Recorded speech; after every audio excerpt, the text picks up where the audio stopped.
አመጽ ብቻ ሳይሆን ስትራቴጂክ የሆነ በዲሲፕሊን የተመራ ለምሳሌ ብዙ ጊዜ ዝም ብሎ ተራ አመጽ ራይት አይደለም ያደረግነው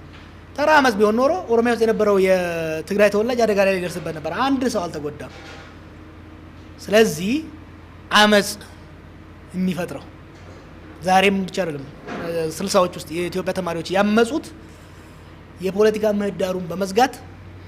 ከአመጽ ውጪ ያሉ የፖለቲካ መታገያ መስመሮች ሲዘጉ ሰው ወደ አመጽ ይሄዳል ግን ምን ተሞክሮ ተዘግቶ ነበር እዚህ ሀገር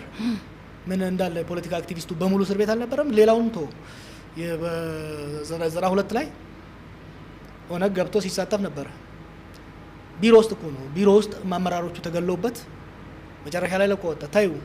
2005 ወይም ደግሞ 97 እነ ብርሃኑ እነ ኃይሉ ሻውል እነ መረራ በሰላማዊ ለመታገል ገቡበት